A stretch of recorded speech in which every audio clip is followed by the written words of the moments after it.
Oh, we all yell. Oh, what happened to, things are different when it comes from a white woman to a black woman. Does that go out the fucking window just because Sutton's your friend? Because you don't like Annemarie? Like, what's up, guys? Welcome back to my channel. So I'm here today to talk about part 1 of The Real Housewives of Beverly Hills Season 13 Reunion. Or Season 13, Episode 18. And already, Dorit Kemsley is fucking melting. She's burning up in the fucking hot seat. It seems like the only one who, has her back is Annemarie, who's also fucking getting dragged through the fucking mud. But, Kyle has an issue with her. Erica isn't fully backing her up, rightfully so. Erica shouldn't be backing her up. But you know what I mean? She really doesn't have anyone. The whole other couch is kind of against her, except for Sutton. Sutton is kind of neutral with Dorit, but she doesn't have her back by any means. Dorit is fucking getting it, and you know what? Rightfully so. But anyways, ahead of the reunion, Dorit actually talks to Erica about how things with Kyle are kind of weird. They haven't spoken in a few months. And she mentions how Kyle really hurt her feelings because she gave an interview and said basically that Dorit is over-exaggerating how close they really are. She also says, after not speaking for months, Kyle texted me out of the blue yesterday, and she's saying, hey, I know we're not in a great place, but I'd kind of like it if we can meet up after the reunion. There's no need to bring up, our issues there at the reunion, blah, blah, blah. And Dorit says that this felt really manipulative and calculated, and that Kyle was trying to silence her. And that happens as ladies are all backstage getting ready and shit. And then out on the stage, Dorit says that she'll be speaking in bullet points, because she already knows she's gonna be fucking getting it. She's long-winded and shit, so that's probably a good move on her part. Erica said she feels fucking great because the past few reunions have been really bad for her. So now she's like, I don't have shit to worry about. I'm not in the hot seat. I feel fucking amazing. So good for Erica. And Kyle addresses Erica saying, how she was fucking put through the ringer 2 years ago at the 2021 reunion. And she hopes that Kyle gets eviscerated. She hopes that Kyle gets the same treatment that Erica got. And Kyle's like, I knew that Erica was basically saying, Andy went in on me. I hope that Andy treats everyone fairly. And Erica confirms that, it had nothing to do with Kyle. She just wanted it to be a fair playing field. Andy went in on me, bitch, it's your turn, and he better fucking give you that same treatment. That's where Erica's coming from, so she kind of puts that out in the air. Then Dorit brings up her own issue with Kyle. And this kind of came up because they're talking about how, all these headlines about Erica saying this about Kyle, blah, blah, blah. So then Dorit's like, that reminds me of the headlines that I recently saw about Kyle. And Kyle's saying that, I exaggerate our friendship, blah, blah, blah, I'll have your back. And Kyle takes the opportunity to explain her gripes with Dorit. And she says that, Dorit asked about my marriage on camera. If you're really my good friend, we wouldn't be doing that. And she also says, you felt replaced by Morgan, but that's not really the case. Kyle also questions how many times have we met up for lunch off camera. But she does say after all this that, Dorit is important to her and she does love her. But Dorit says, Kyle, I know you, I know how you operate, and you are a punisher. It almost feels like Dorit is accusing Kyle of playing similar games to what Kyle says that Kathy plays. You punish your friends once they act in some kind of way that you don't find pleasing. And she calls the text that she got manipulative. We then get a quick Garcelle segment talking about, the producing and parenting stuff, as well as her beef with Dorit. And Garcelle also says that her ex-husband, he doesn't talk about the affair or the divorce, at all. Because, Garcelle learned that, her sons are fully aware of why they split up and everything. They have been for years and years. But she's like, nope, he's too ashamed. It's that is such a spineless, own your shit, bro. You know what I mean? Just so spineless. How are you gonna command respect if you can't own how you fucked up? You know what I mean? Just such a red flag to people's character. You know what I mean? And while on the issue of both Garcelle's children and her issue with Dorit, Dorit says, I was really hurt by you saying that you don't really trust us with information about your children.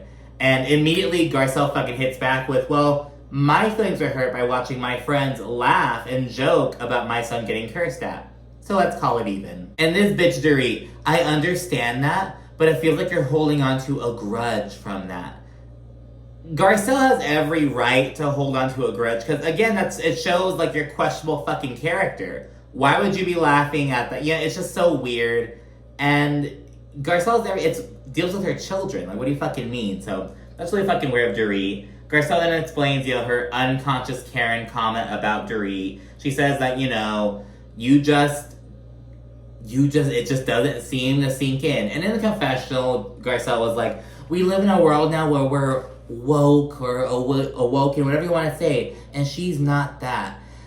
I hate when people say the term woke in like unironically, because it's just I'm so used to like the internet like fucking talking shit about that shit. I'm like, don't use a different word. Don't like unironically say we're woke. Like, we can be aware, we can be more fucking conscious, we can be more like, like conscientious about our actions, but no, don't say you're woke unironically. That's just such a fucking meme at this fucking point. Garcelle then brings up Dorit's robbery and says, you said that I attacked you when you know what an attack is.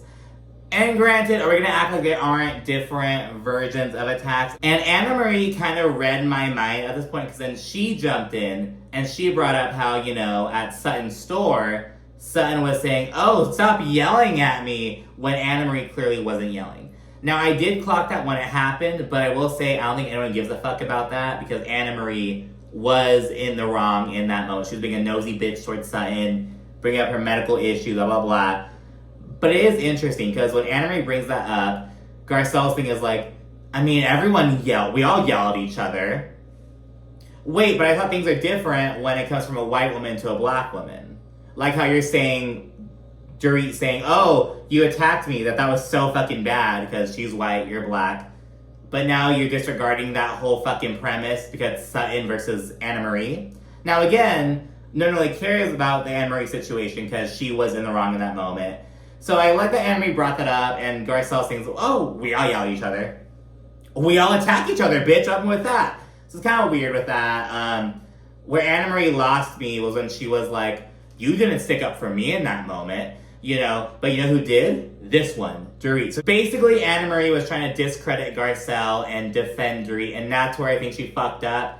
But I just that she brought that up, because it's like, okay, so you're saying things are different because Dorit said this to you, but why is it okay for Sutton to say this to me?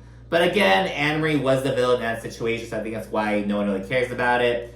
But I do like that they brought it up, because again, it's like, okay, Garcelle, so you say that Dorit can't do these things to you, but you're turning a blind eye to Sutton doing these things to Annemarie. So it's like, it's a two-way street, you know what I mean? Like, you can't be like, oh, Dorit said that I attacked her, that's so fucking wrong, she's a white woman and a black woman. But you can't discredit Annemarie feels type of way about Sutton saying, oh, why are you yelling? Like, it either all applies or it doesn't. Like, you can't, you know what I mean? They then discuss Garcelle saying that Dorit lives in her own bubble, and then Dorit taking to Instagram and making two separate posts being like, this is the only bubble I live in, or I'm living in my bubble. Like, fucking owning that shit.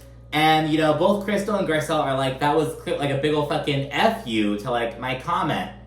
Dorit's like, no, it wasn't. Do you really think that I would do that? And they say, yes, I do think you would do that.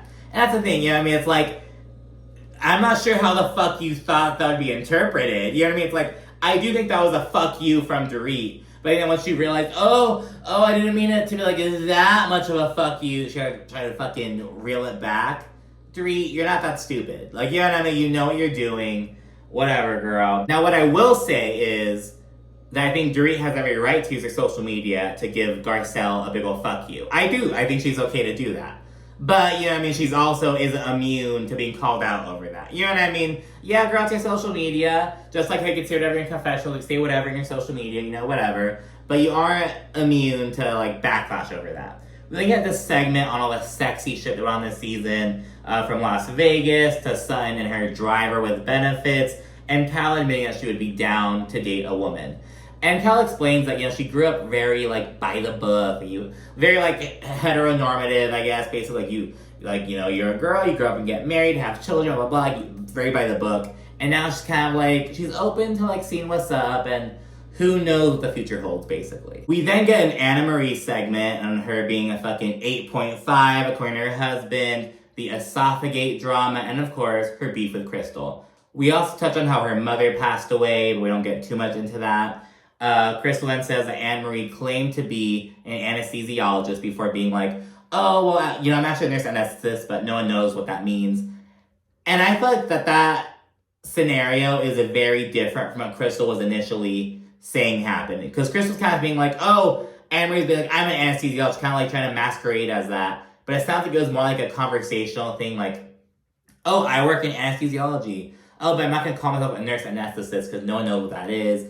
And I kind of get that, like, why Annemarie would just, like, when she's talking to a stranger, she'd be like, oh, I'm an anesthesiologist. But that's not what you are. I get it, how it's kind of annoying to be like, oh, I'm a nurse anesthetist. This is what they do. But it's like, you can't misrepresent. So I feel like it's kind of in the middle. I think Crystal kind of put some sauce on that shit, and in the words of Ashley Darby. And I feel like Annemarie did ultimately kind of, like, fib about her profession a little bit. You know what I mean? So there's that. There's some more back and forth. Annemarie brings up why, this issue is such a big deal, how tons of, like, political aspects between, anesthesiologists and nurse anesthetists, all these issues in, like, the industry. And Crystal's on Annemarie's ass. She's kind of fucking flopping a little bit. Because she's like, oh, well, you're a nurse anesthetist, so you have to work under an MD or a doctor. It's like, how do they feel about your comments? And Annemarie's like, I actually do not.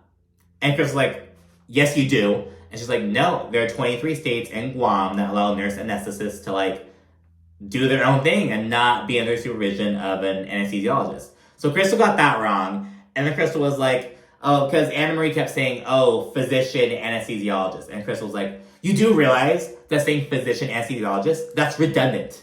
That's redundant. You have an MD already. And she's like, no, they're a dental anesthesiologist. They're a veterinary anesthesiologist. And I kind of get you, because you'll be like, oh, medical surgeons, plastic surgeons, veterinary surgeons. Oh, you're a physician anesthesiologist. You're a veterinary. Like, I kind of get, like, if you're in the industry, why you would, like, say that. But no, Crystal's like, she's like gunning for Annemarie, but she's kind of fucking flopping a little bit. And with Crystal, it's just like, it's always the same shit. So he's talking about how she feels insecure, how she like, oh, privilege, blah, blah, blah. It's like, bring something else to the table. One of Crystal's major storylines this whole fucking season, oh, Crystal's finding her voice. It's been 3 years, bitch. If you don't fucking have your voice by now, get off the fucking show. You know what I mean? If you're just gonna talk about the same old shit, get off the show. Get out of the fucking limelight. Like, I am here for Crystal, like, getting more in the mix. I think she's fucking annoying sometimes. And before we get into the actual Crystal segment, Annemarie does offer Sutton an apology over the esophagus shit. And as she's apologizing, Dorit is like, it feels genuine. Bitch, that is for Sutton to, like, determine. She doesn't need Dorit's input of whether this is genuine. So I was like, that was kind of annoying. Bitch, go back to speaking in bullet points. Like, do what you said you were gonna do. With the Crystal segment, and again, it's all about her coming out of her shell, her feeling insecure, saying the group was uneducated, and, talking about Dorit's commentary about her being a child bride and shit. I'm surprised they didn't fucking throw in the brother stuff, too. Is that gonna be a separate conversation? I hope the fuck not. Who gives a fuck about Crystal's brother? Like, you know what I mean? But anyways, Crystal then asks if Annemarie's ever gonna apologize for saying that she accused Sutton of having an eating disorder. And Annemarie, she's like, Sutton, neither Crystal nor I accuse you of having an eating disorder. Neither of us did. And that was kind of a cop-out, because, like, well, Annemarie, you questioned, I don't know, it's like, girl, you're losing me. You're losing me, bitch. And yeah, Annemarie and Crystal both call each other liars. Annemarie brings up how, oh, Crystal, you lied on Sutton years ago, and you wound up making it up. Oh, you lying about the 14 friends, all this shit. And Crystal's getting kind of pissed off with Annemarie. And I think it's because Annemarie is kind of clocking her shit. I think that Crystal is kind of a fucking liar. I'm just gonna say it. Andy then hones in on Dorit getting defensive over Crystal's slight, over like, oh, this group is so uneducated. And Dorit's like, oh, well, I think I'm the only one here who has a college degree. Even though Annemarie is right next to her, she starts laughing. Sutton is like, what the fuck? And so Crystal, Sutton, and Annemarie all have college degrees as well. But Dorit, I think I'm the only one who has a college degree. And, Garcelle's like, you don't need a college degree to, like, having a college degree doesn't mean that you're, like, educated, like, you're smart. Kind of touching on that. And yes, that is true. But it's like, just not interesting. Such a fucking bold comment. I'm the only one here with a college degree. First of all, who the fuck cares? And I'm saying this as someone who went to college as well. It's like, no one cares. Girls, tons of people go to fucking college. Who cares? Like, it's not a flex, you know what I mean? It is what it is. It isn't what it isn't, But anyways, Crystal then says that Dorit proved just how uneducated she is by making her child bride comment. And she's like, that's like calling a Russian person like a mail order bride. It's this stereotype, like such a disgusting thing to say. And Dorit, people call Priscilla Presley a child bride. First of all, bitch, Priscilla Presley was an actual child bride. Well, she wasn't a child bride literally, but she met Alice when she was 14, he was 24. They got married when she was an adult, but you know what I mean. And Crystal's like, I got married at 24 after I graduated college, and I currently have a coconut water business that's valued at over $100 million.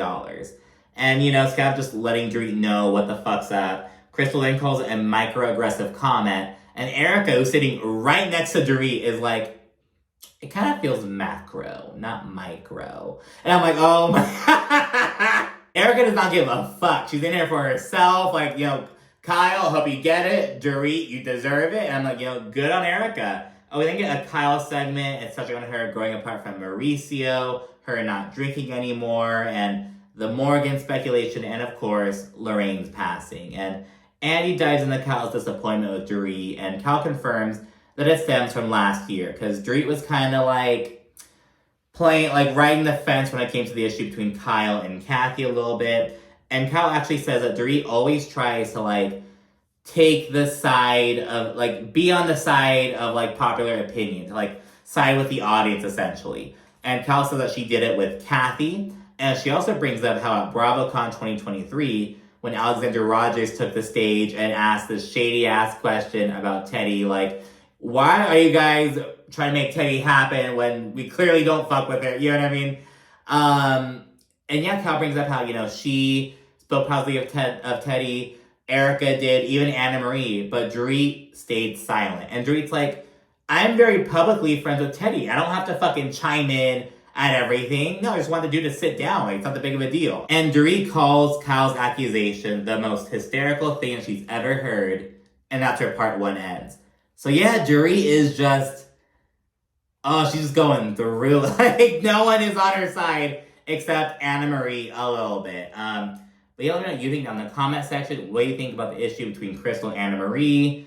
What do you think about Annemarie kind of like bringing up the thing between like, Sutton and her in comparison to like Garcelle and Dorit, But anyways, thank you so much for watching. Be sure to like, comment, subscribe, and of course, stay tuned for more. Thanks again. Bye.